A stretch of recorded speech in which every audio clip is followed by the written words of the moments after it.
And I wanted the film to be a straight line. I wanted it to be an experience for the audience that's sort of unbroken in a sense. I felt that that would aid with that sense of really placing you in the shoes of this person.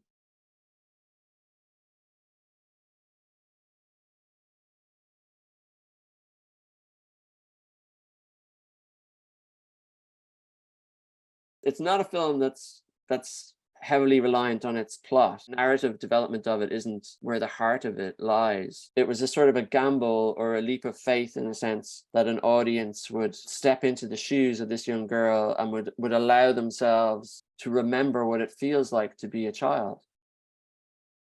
So we shot on the Sony Venice. The sensor on the Sony Venice, and I think on most digital cameras, is essentially a square shape. But if you're shooting 235, like, that kind of wider aspect ratio, you're not using the top or the bottom of the sensor. You're just exposing the shape.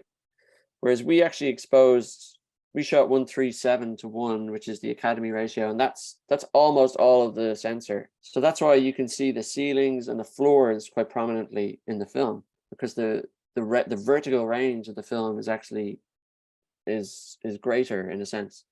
And again, that appealed to us because, as a child, your vertical range is actually more important because you're smaller than grown-ups. So you're looking up a lot more. And we also liked the idea of, that this is a sort of a point of view or a perspective that hasn't expanded yet. That there are things that she doesn't understand yet that are just outside of the frame.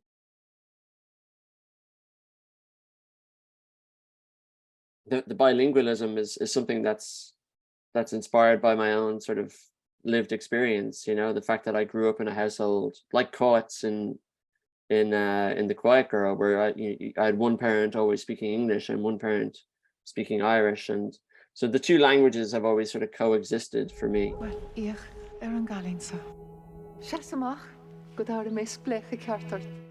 I've noticed in all of my work, I've sort of included the English language as well. There's part of me that sort of understands that Irish people struggle a little bit with, in terms of engaging with the Irish language, because most people in Ireland can't really speak it. It really is a minority language here. I think it's less than 2% of the population speak Irish as their first language, and it is on UNESCO's endangered languages list. So I'm always conscious as a filmmaker, if I'm making a film in the Irish language, that I almost don't want to like frighten away your average person in Ireland, who's perhaps has sort of negative memories of the Irish language from how they were taught it in school, or that I think Irish people in general have a kind of a complicated relationship with the language.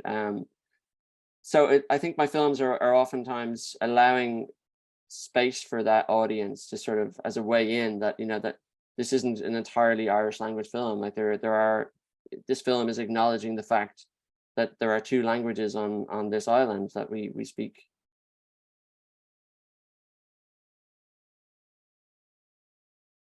Claire's writing itself is so visual. She talks about how she needs her writing to be visual in order for her to lose herself in the writing. I do enjoy that it's largely based on references and on elements that are still present in Claire's original. And I enjoy the fact that it sort of allows the audience who watch the film, it sort of allows them to do what the narrator does herself in the source material, which is she has these memories of where she's come from. And in a way, when you watch the film, you're kind of doing the same thing, because by the time she gets to the Kinsellas, where she's come from, and you've a strong sense of how she feels about that place and about those people. And then you, as the audience member, you start to draw those comparisons yourself.